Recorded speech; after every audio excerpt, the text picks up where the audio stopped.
Okay. I'll just count us on.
All right, that was good.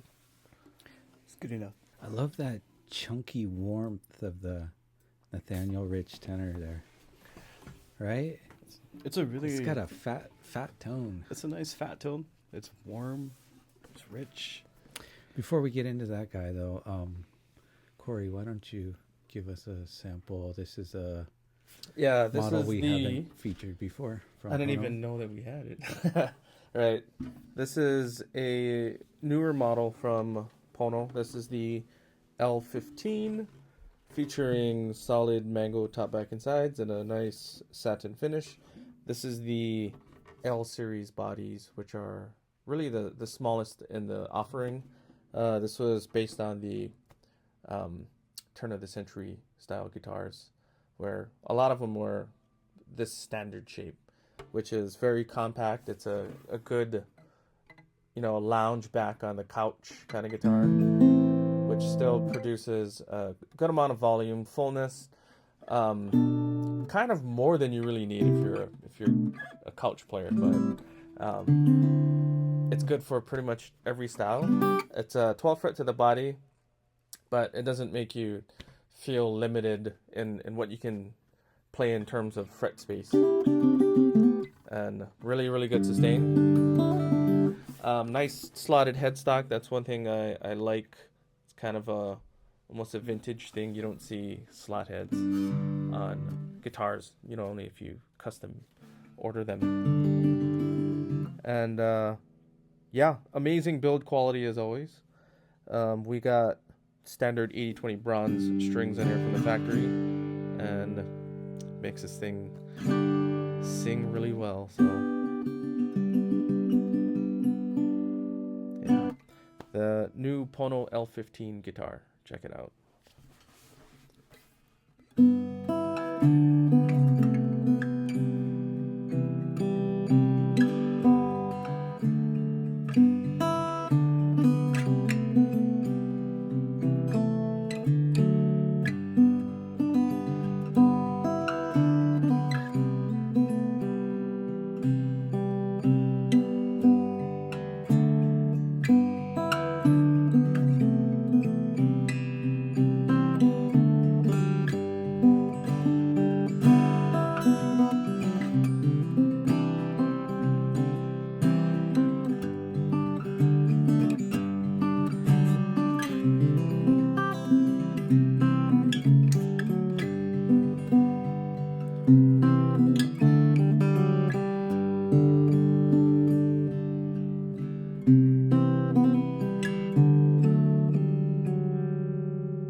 It's a good amount of low end in there, and like really warm and clear at the same time. It's the good thing about Mango. It's super versatile with what you can do because of, it gives you best of both worlds. Yeah. You're in a John Mayer mood, huh? Yeah, I guess so. Been playing a lot of John Mayer songs recently. I don't know. Really nice stuff. A lot of, if you haven't discovered his music, the cool thing about every album is everything's just. If you haven't if you haven't heard about this guy, He's up and coming. yeah, right. but because there's a lot of hidden gems, right, in his songs. Yeah. Like that's one of them. I don't think anybody really heard that song before. Oh, I'm sure there's a lot of people that have. How was welcome back, boys? I mean, you're not freshly back, but you are to the podcast. Like halfway back. Halfway. Kalei was sick last week. I got Apparently, he smacked with the stomach flu the day Yeah, after. it was just. I had a bit of that too, but not as bad as yours. It was was like, I could do the podcast, but I'm gonna have to go to the bathroom every 15 minutes. So. It was that. It was like that everything. bad. Every time you ate something, right? Your stomach. I didn't even have to eat, and I was just like, I was running back and forth between the restroom. It's not good. Well, good to have you guys back. You had a good tour. It was fun. I thought it was an amazing experience. And Corey and I haven't even got to talk about it much since we got back. it made me realize how much I miss doing that. Because I was doing it for so long, and then COVID came, and Oh, took last a time long we break. went was 5 years ago. Yeah, 2019. totally forgot about that. Yeah, and going back, seeing everybody hungry for music and the ukulele it's the community in Japan seems to be growing. A lot of the people there were like, "We watch your podcast." I'm like, Yeah. "Oh, thank you. This is All of them. awesome." Yeah, all of them. Everybody's like, "Oh, I love the videos." I was like, "Wow, Yeah, that's so pretty crazy." Thank you again. That was Yeah, we don't Those are have really like good. a ton of viewers, but the ones we do are real. yeah. Well, Like the guy you ran into at the airport randomly. Oh, He's yeah. like, "Yo, Katakis or something, right?" He said. Yeah. You're like, "Wow." we might not have a lot of viewers, but it seemed like there was a ton of people watching because everywhere we went, every venue, every gig, there was just people just raving about the videos. They were that like, "Oh, coming we love out. watching your YouTube channel." I'm like, "Oh, yeah, thanks. We have a lot of good fun doing what we do." So Yeah, we love you guys. Hopefully, more tours in the future for you guys. I love it that you get to go out there and share your gift. Oh, I wanted to mention that Jim, was it? He came through like 3 of our shows. Yeah, yeah. Yeah, He came all the way from Gunma. Gunma, which is like 3 hours away from Tokyo. Yeah. He went to the first show that we did, which is 2 hours away, and then he came to Tokyo and hung out at Poi Poi, watched our concert and stuff. I was like, wow. He commented on the videos, and Yeah. he's been following, and Love you, Jim. yeah, man. Yeah, shout Thank out to you. Jim. That was awesome. Thank you for coming all the way on and then like he grew up there. He said, was it like since he was a kid? Yeah. Yeah, he was. He's a missionary. Corey told me he kind of miscalculated his clinic because there was like a lot more kind of beginner people, and he was Yeah, I teaching didn't a little bit more realize. intermediate, advanced-ish kind of. So Yeah. the approach was make the tab and then just tell them where the fingerings are. And I was like, yeah, maybe I should have put the chord because then I want to make it look too hard and they'd be like, what is this? And then It's all try to a find the learning balance. experience. That's kind of a fairly new thing for you. Yeah. so- And then at that time I was like, yeah, I'm not gonna do any more workshops. Nope. Come on, man. Nah. You just take it as that's what it is. I mean, it's its own skill. That I guess you Yeah. can say like I don't want to do. But it, if it's gonna be a workshop, it's gonna be like a Tommy Manuel workshop. We're like, all right, so we're gonna do this, and you better be at a level, or else, it's not gonna be fun. That's the cool thing about doing one-on-one lessons is like you can, tell them exactly what they need to do. Like, oh, this part here is actually this leg. there's yeah. probably like a skill to being able to read the room and go around to individual Yeah. people and point them in. I don't know. It I takes mean, time. it's something that you could develop if you want to, but Yeah, probably not. Like, what I would do next time, if you ever do a workshop, come with like 3 levels prepared, That's why I was like, so that you can teach all 3 in one class. I'll just be like, this is I guess more intermediate level. So, yeah.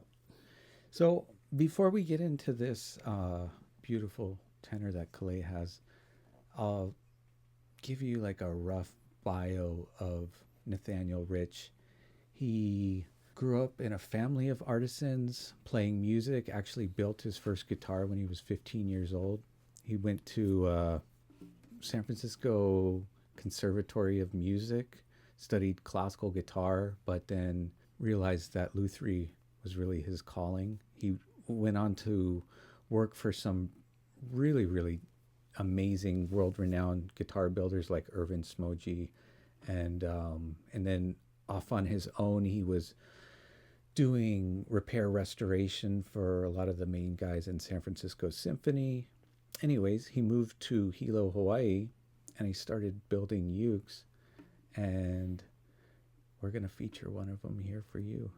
Hopefully not the last one from him, but not only that, but this is a gift donation from him, and 100% of the proceeds of this are going to go to Maui, which isn't top of the news, but they still very much need help. I mean, the people directly impacted, and now the people indirectly impacted because of what's happened to the economy over there. So, Maui Food Bank is still providing meals for many people over there, and even though the worldwide community and donations have slowed down a lot, we're going to still be doing our part here, and you guys can too by bidding on this uke. But with that said, Kalei, you want to tell us a little bit more about that guy? Sure.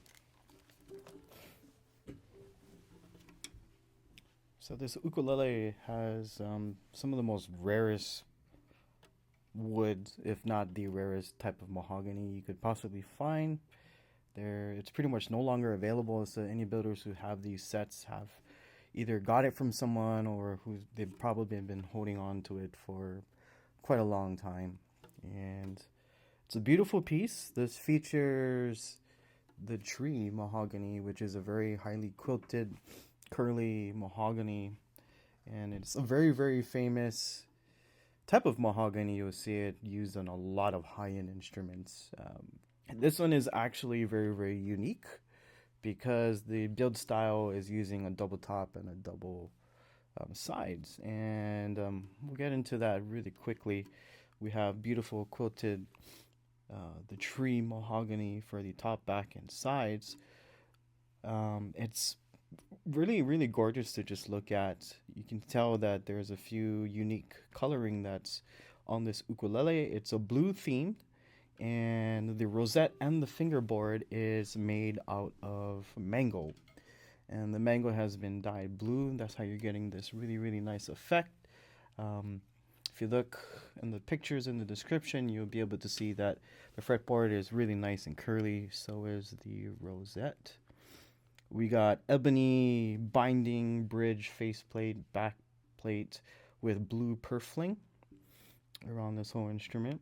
So not only can you see it from the front, but you can also see it from the sides and the back as well. Now let's get into the woods used for the top, aside from just the mahogany. On the top, we have the mahogany, but underneath, we have cedar. And cedar is one of the best tone woods you can use. For the sides, underneath the sides, we have Hawaiian koa. And then for the back, it'll be a straight solid piece of mahogany. This has a really nice sound. It's really warm, rich, and it kind of leans more towards that type of tone that I actually prefer when I'm playing high G, which is perfect. And we got the shallower grand tuners, and it's a really beautiful ukulele. One other thing that I should point out too that this has that most ukuleles don't is a raised fretboard. So if you look over here, the fretboard is raised up quite a bit, and what this does is it allows you to actually play higher up on the fretboard with a little bit more ease. Most times if it's sitting close, your fingers kind of feel a little bit flat, but having it raised allows your fingers to curve, and it feels more natural to play up on the fretboard. Really nice, warm sound, as we were talking about. Not only does this sound good when you're playing with another instrument like a guitar, but it really has a really good voice for finger-style ukulele too.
One of the things that I said to Nathaniel when I first saw this was, "Man, that bridge looks like a pain in the butt." He's It like, looks "Yeah." pretty sick though. I kind of like making things hard on myself. But yeah, I love that unique design. The elevated fingerboard, beyond a little bit easier access, a lot of people find it easier on the right hand, having a little bit more space between the strings and the body. And also, theoretically, there's a little bit extra mass that can help with sustain. But yeah, kind of a more modern classical technique there. I think you can probably be more dynamic with the strings higher up. Yeah. Corey, I get you to sample this guy too. Yeah. Is this your first time playing it? Yeah. What do you think? It's nice, but the strings, I think with floor carbons it'll help bring out, because it has a nice like low end response. Yeah, totally. With floor carbons, it'll get better sustain and different things like And that. it just bring out, I think it would just more bring sparkle. out more. Yeah. But it kind of has that classic sound with those strings. Yeah. There's still a good sparkle out of this, but it's that kind of like the sustain kind of dies out. And that's pretty typical of like just nylon strings. Yeah. Right.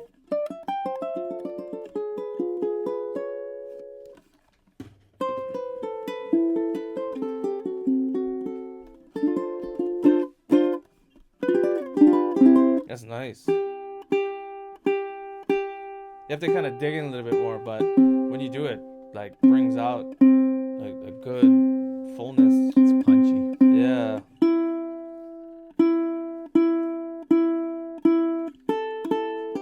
It's a good like attack. Like when you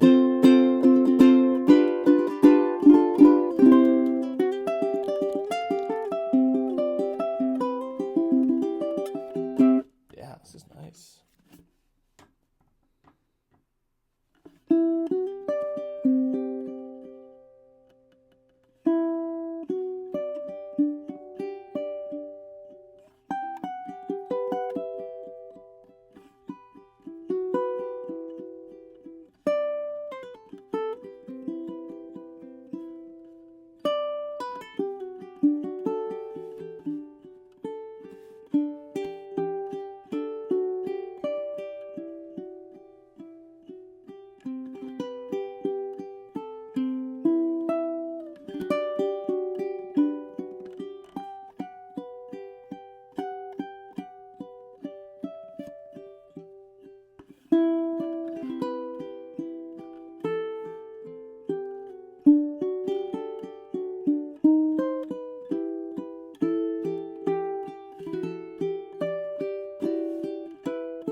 Nice, like it's kind of like mahogany on steroids almost. It's like the classic mahogany, almost like a vintage mahogany sound, but just more lively, which is nice, especially like when you have like an open chord. Like you can just hear the back vibrating.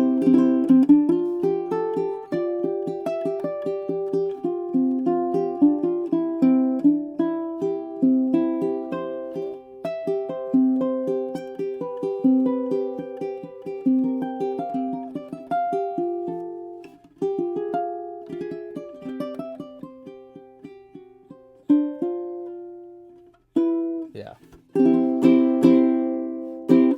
If you guys look up the tree mahogany sets, you'll see like it's extremely expensive. I mean, I've seen guitar sets going for like 6,000, like no more. Oh yeah, 10,000 more. But Yeah, has it way more? Has it gone up? It's little gone more? up ever since it was, yeah, like I've in the last 10 years, it Oh, just it's keeps just going the up demand, and up. yeah. And, well, there's not much of it left. and I believe it was Jay Howlett that donated this. All this instrument from Nathaniel Rich, he's 100% donating to, and as well as us in our time. So if you guys can bid on this, just know that like this is all of our efforts to help a better cause and people in need, and you guys can be part of that while obtaining a rare, one-of-a-kind instrument from an amazing builder. And I love featuring new builders, and this guy is legit. Yeah. This is awesome. So hopefully it's not I mean, I'm sure we'll get more from Nathaniel Rich, and yeah, pretty cool. It's a really nice. I'm a big fan of satin finishes, so this is really. It's like a silky satin. Really, yeah, really clean. Man. Yeah, there's a lot to admire on that. So go check out the listing. Be up in a few days, and yeah, let's see what's next. Izzy was just requested a song. Let me see what it was. Just because she's so cool. Let's entertain it. I have a song request for the pod, if you don't mind. Lovefool by the Cardigans.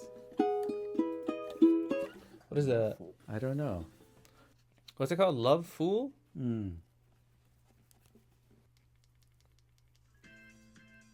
Oh, yeah. No, this. I don't know the name of this song.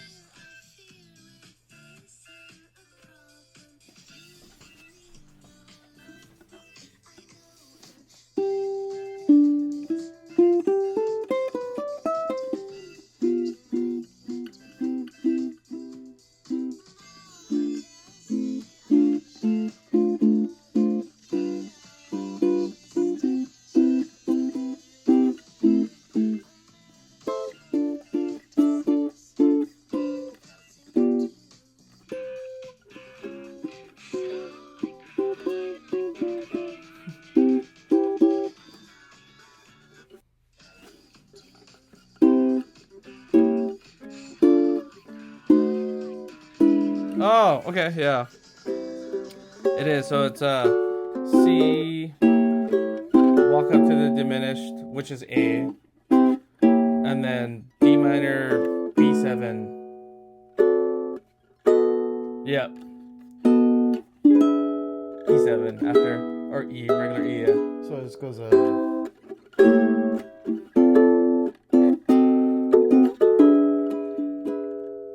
Oh, okay. Yeah. Because it's just. Yep.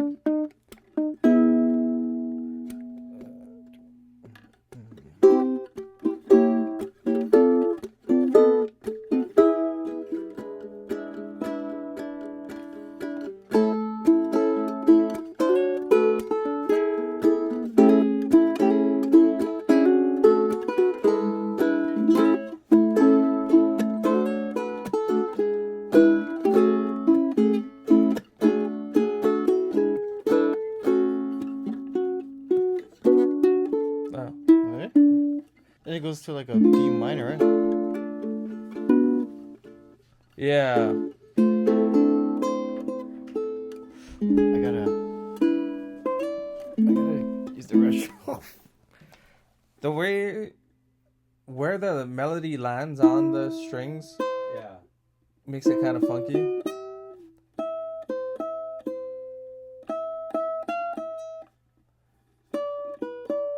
I guess it's just weird intervals in a.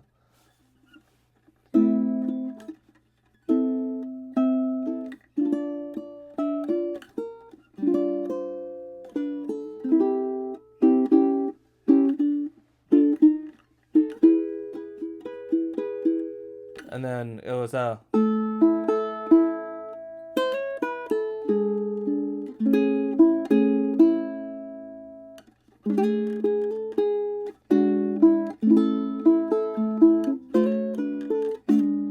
it's weird because like Kalei can't do an open A. He would have to do like the second version of the A, so it doesn't interfere with the main two melody lines, and the B part goes.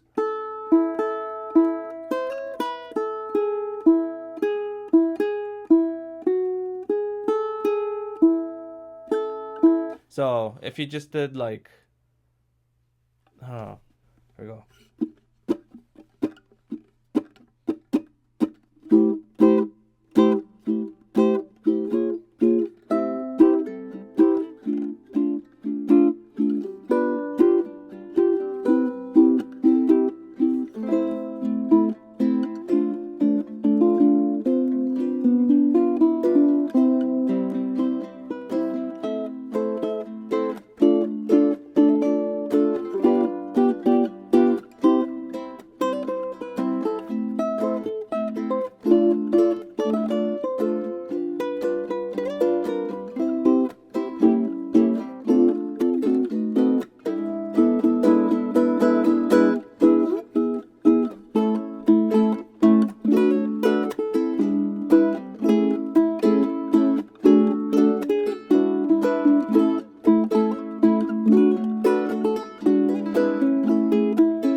All right. That was fun. Oh, side port. Yay. Why don't you go first? So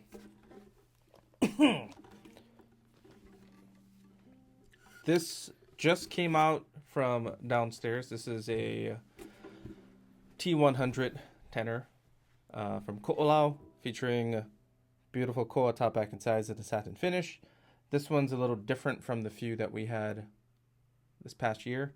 This one comes with a side port, which you rarely see on Ko'olau because Noah is more of a traditional guy, and he's like, I don't want no side ports. People are like, I want a side port, and he's like, okay, it'll be an extra whatever. So side port, and it's done really well. The edges are rounded off, so it's very smooth and clean as always, as you'd expect from Master Luthier Noah Bonk. And we restrung this with the Ko'olau Aho set, which is a fluorocarbon with smooth wound low G, and brings out a lot more punch in pretty much low and mid range. Keeps the brightness kind of toned down, which is nice. It's not going to be overly bright. Works with pretty much any kind of playing. Strumming, picking is very nice. It depends on the uke, right? Sometimes it is bright, but that has a really warm sound. Yeah, and as you dig into it, there's no ceiling to the, like you dig into it, it gets brighter, gets louder. There's not that wall sometimes that certain ukuleles might have, or certain strings. Dynamic range. Yeah. So even if I'm kind of, I want to put dings on it. Yeah. Hits the setup table and they're like, Don't do that. who played this? Corey. My fault. Anyways, ebony bridge fretboard, radius fretboard, which is good for bar chords, a little more comfortable. Ebony faceplate, Ko'olau logo, Goto tuners from Japan, which we are extremely big fans of. I would like to visit that factory someday soon in Gunma, and maybe Jim can give us a tour of his town. Anyways, Ko'olau T100 Koa satin, beautiful Logi tuning. Check it out.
Sweet. Super sweet, like in every Yeah. every range, every aspect. Flipping out at how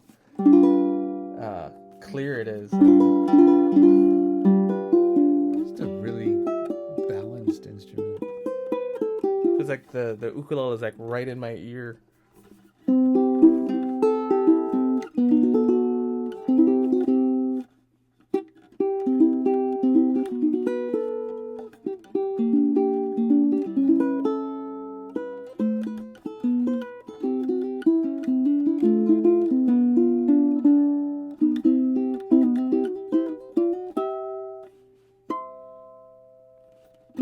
Yeah, gotta love it. I can be here all night if I just keep noodling. Got another Hapa. Yes, we do. This is another custom from Hapa. It's a tenor size. This one's strung up with fluorocarbon strings and the smooth wound low G.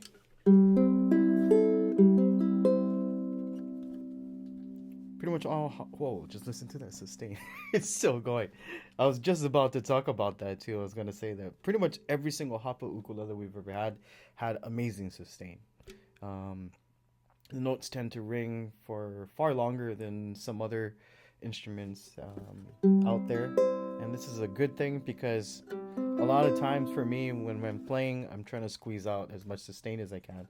So having one that just automatically does that from the start is really cool. This one I believe is Rosewood for the back and sides with I believe it's either koa or mahogany binding, top and bottom. So koa binding, very, very beautiful. And this is cedar, I believe. So far I got everything right. Okay, let's see which one I get wrong next. So we have the Rosewood theme continued with the bridge, fingerboard, and faceplate. And I really like the color of the rosewood that they used on the faceplate. It has a really nice reddish color to it. Not your common rosewood color tone that I've seen many, many times. This is really, really nice. Gloss finish. You can also see the herringbone, I guess you could say inlays around the body. We got the mother of pearl or abalone shell for the rosette.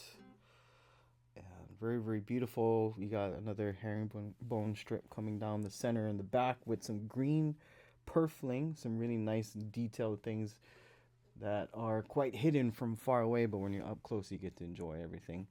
We got the Waverly tuners, open back geared tuners with wooden buttons on the end. Overall, a really, really nice ukulele, and glad we were able to get some more of these in. Just listen to that sustain. Tone wise, it's slightly more on the bright side. So I think it pairs really nicely with the low G. I almost think like this type of sound would actually work really nice with like bluegrass music, if I'm not mistaken, or blues. It just seems to cut really, really nice.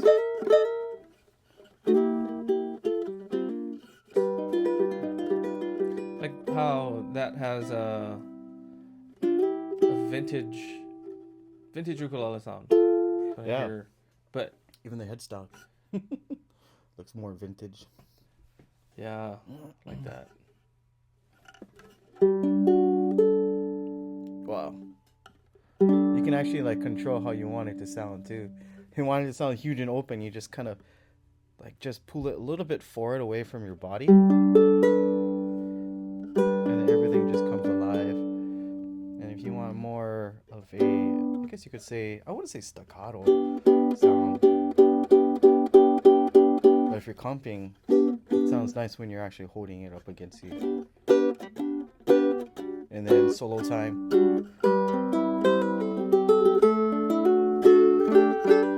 Which is really cool. Micah Bruce worked at Collings, right, for a while, and his have a reminiscent flavor of that, and it's like its own sound, right? Yeah. It's kind of like the mainland custom sound in a way. It's But- interesting because, like, depending on where the instruments are made, they all have like this unique sound that you can That's only part of get it, from yeah. there. You know? I think it's more like what they're going for in different areas. Yeah. Like I think over here in Hawaii, we aim to get a little bit more guitar-like with With the instruments. depth, right? Yeah. That, Yeah. And they're like a little bit more in love with that classic vintage sound, and you can hear that in this one.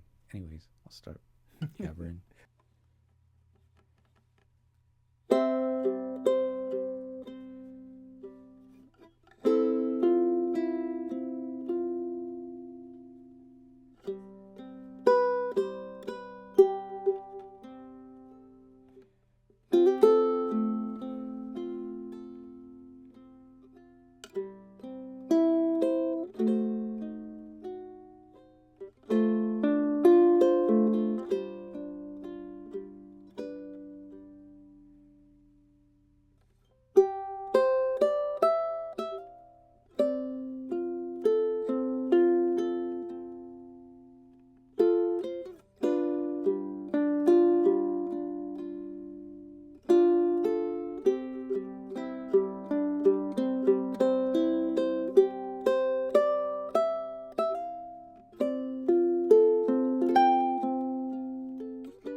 Yeah. All right, so next we're gonna do a comparison on concert string sets. We have 6 different sets to try out.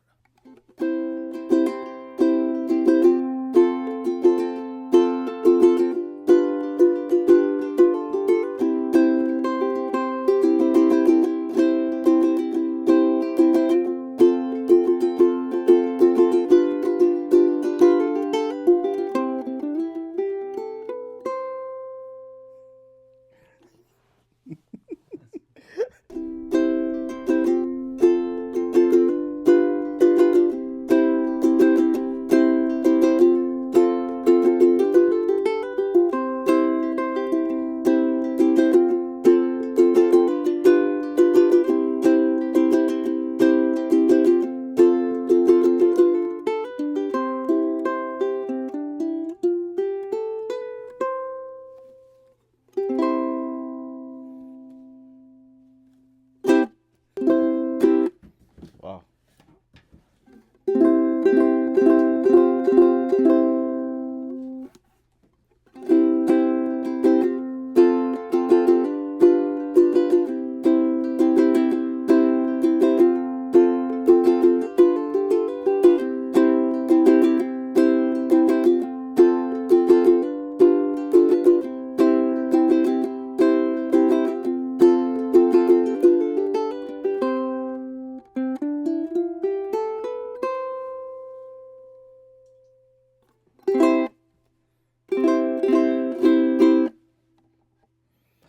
They all sound good.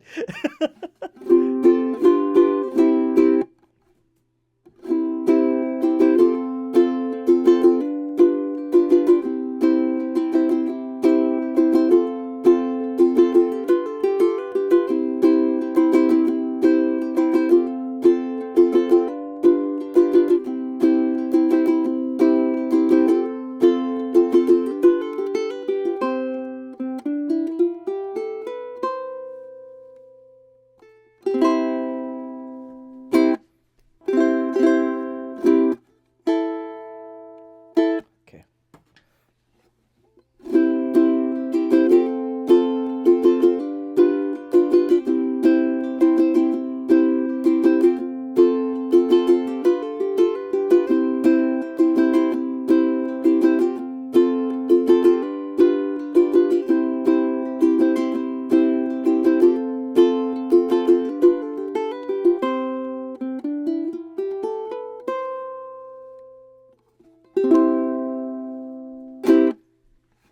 Anui nui.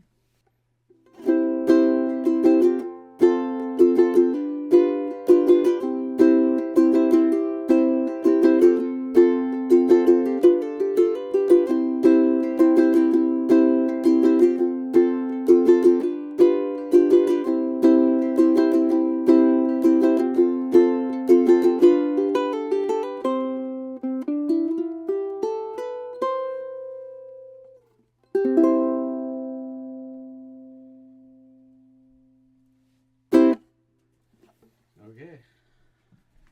Time to go, Corey.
It's gonna skew the science.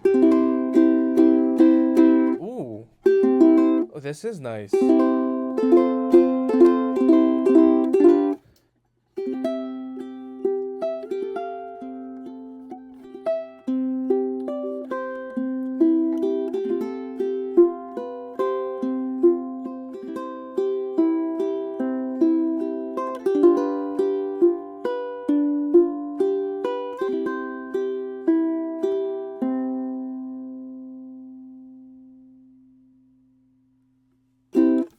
Wow, that's nice. That's really nice. It has so much character in the tone because what the ukulele brings.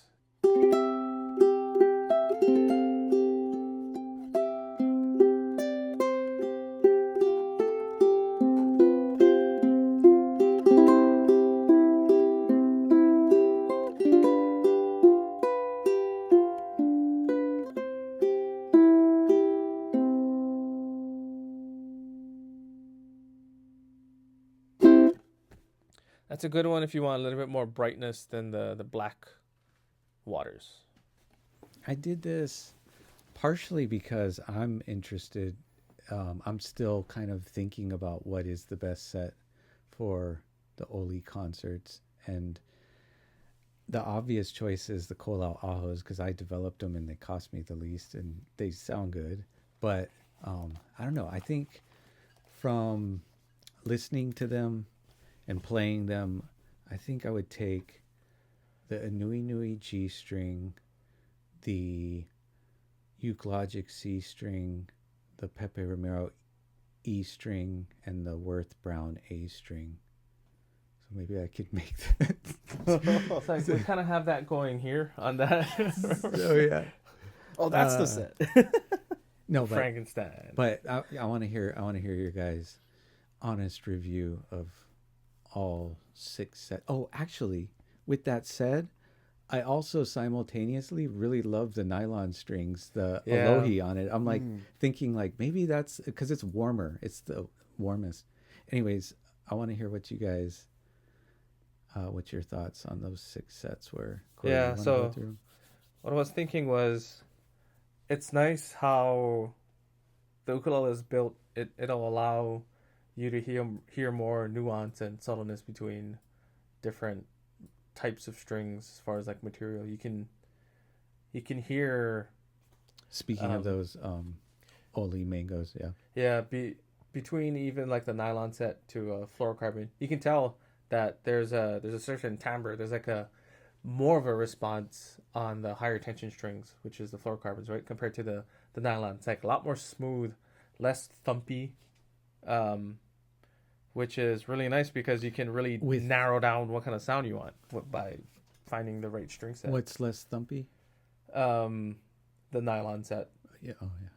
It's more of just a smoother experience.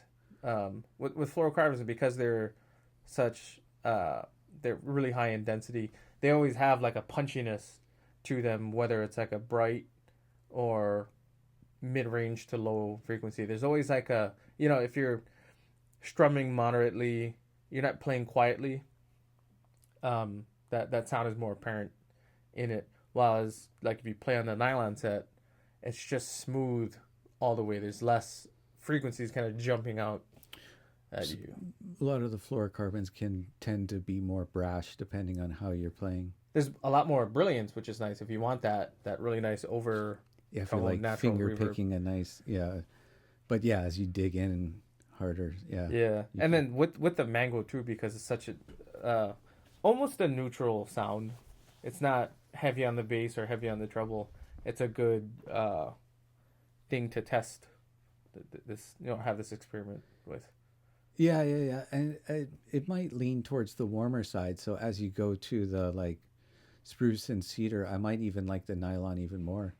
Yeah, it'll kind of bring back and give you more of the ukulele sound instead of the overtone from the strings or something.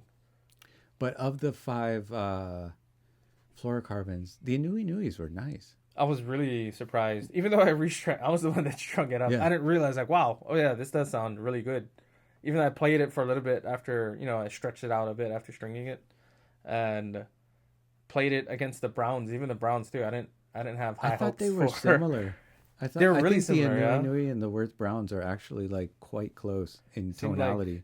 the black water was just sweeter because it wasn't. I think the Browns are a little bit more, not as much as the clear, but there was like a brashness to it. But with the brown strings, that there's like a upper frequency that gets cut off, and then with the black waters, it's cut down even more on the low end, so you get this really just clean Yeah. and pure ukulele sound with the clarity of fluorocarbon, but not And- overpowering. And they're light. I mean, Yeah. they're easy. Like the tension is low. yeah, So if you don't want to have a higher tension on your fingers, the Nui Blackwaters. If I could do something to the set, I would beef up the C and the E a touch A just little to bit, give it yeah. more bass. give it a little and bit punch. more resistance on when Yeah. you like attack the string. But I really like the G and the A's. Just sweetness. It doesn't. Yeah. It's not too much sounding. Any Sometimes, other thoughts before we go to Kalei? I think that was my assessment of it. Nice. Well, I hate to agree, but Well, I disagree with your analysis. Come on, man. Get controversial. We need to spice it up. I was actually really surprised with the Alohi set. Yeah. That was on nice, there. yeah. Like, I'm so used to them like being mostly on Pono concerts, and so like they feel and sound totally different. It's nice like, on because this. on the tenors, because they're a lot thicker of a string, it's a little bit too much string when you're playing. With the concerts, they're a thinner gauge, so it's like Yeah, it's nicer to play. I was surprised because like we've been playing, Pono strung with those for a while, but this one actually, I guess the way that it's braced, the wood combination, the way it was set up, I mean it I could clearly tell that it was a nylon set, but then it had some characteristics and feel from some of the fluorocarbon strings that we were playing earlier. The next string that surprised me as well was the same that surprised Corey, was the Blackwater strings, because we usually always hear them on Anui instruments, and maybe when people request for us to put those on their instrument, then we'll get to hear it on something else. And this was quite the surprise. I thought it sounded really nice and warm. I think the reason why it kind of had more of a mellow, smoother sound compared to the Browns was because it is a slightly more stretchy string. Yeah. So it's kind of like in between nylon and fluorocarbon. It's not as dense as most of the other carbon sets that we usually have. I think because of the thickness of the string, you get this like clunkiness to it when you're well, mostly on a tenor. Yeah. I think. Yeah. On a concert, it's like, wow, this is, I kind of wish it was just a slightly thicker Some gauge. new one for clunkiness. It's kind of clunky. Clunk, It's a bit clunky on the low end. No, but like we get a lot of requests for say like restrings of like the BM Worth, and I mean it's like they've been around for so much longer. They were kind of one of the OG fluorocarbon sets, but if you guys like that set, try the Nui Blackwaters, because it's very similar and almost sweeter in some ways. It's more of a warmer sound. Doesn't have as much attack. And then this is the first time I heard a Pepe Romero set on one of the Oli concerts too. This is my first time, because usually when they're at, I usually only work at the store, so when they get there, they're usually strung up with ahos, and the E and the A feels nice. It sounds good. I think the C could be, the G and the C could be a little bit more thicker gauge, slightly more tension on You those. think so? I think so. And just like what we were comparing them with, Yeah. after playing like so many string sets back to back, you really feel a difference. Did we do a string comparison of the tenors yet? We didn't, right? No. I think that I want to hear I just how decided big the to difference is do with the nuance. of Concerts, because I'm kind of like thinking about what set Yeah. I still want on those. And also we've done more tenor comparisons than concert comparisons when it comes to strings. by a landslide. But it's interesting because this is one data point for you guys based on the build of these instruments, and they do have a consistent sound, but it's going to be different. Like some instruments, they almost want a higher tension or a medium to higher tension fluorocarbon to really activate them, whereas like I feel like these, like even nylon strings will do it justice. You don't really need and then depending on the set and the way you play, like some of the fluorocarbons might even be harsh, like the way that it's like so much, but you know, it's also such a big factor on your technique and what you like, how you play, what you play. I think for me, it's like if I had to choose my top 3 like string sets out of the 6, aside from the Ko'olau Ahu, because that's kind of a no-brainer. I mean, of course, those sound great. They always did from the beginning. But comparison with the others, I would probably say Olohi sounded really nice. The Anuenue sounded really, really good. And the Worth Browns. Those 3 were my favorite. And I'm a big uke Logic string guy. Like that's what you on play. My tenors. That's all I play. No, but that's why it's unique to the particular build and the size. You know, so you're talking about your tenor size Anuenue. And then if we did the same test on the tenor Olis, we might come up with different, you know, we definitely would have different thoughts on the different sets because it's like that. But interesting to hear these, and let us know in the comments. Actually, I'm really interested to know what you guys like too, because it is something I'm still deciding on. And I don't know. I mean, I do like the Ko'olau Aho set, but I do feel like it can be almost too much in a way that I would go with either the Alohi or a Nui Nui Blackwater, which would be funny if they came with a Nui Nui strings, but I really don't care when it comes to, I just want them to be their best in what, you know, people are going to like most and all. So anyways, we have a bunch more ukes to record. We've got Kalas, Kamaka, Kanilea, Rebel, but I think maybe you can do that with me tomorrow, Corey. Yeah. And then they're going to be up at our TUS Clips YouTube channel. So that's where a lot of our sound samples go that aren't here. And we love you guys. Let us know what you think in the comments below. That also helps. You know, I'm horrible at this marketing thing of I can't name things or do like good thumbnails or any of that kind of stuff, but apparently hitting the like and leaving a comment will help algorithmically, and we will see you guys next week. Aloha. All right. If you come up with like titles that are like make people be like, oh, I gotta see this, but I just can't do that because I just hate the BS of all of it. It's cheese.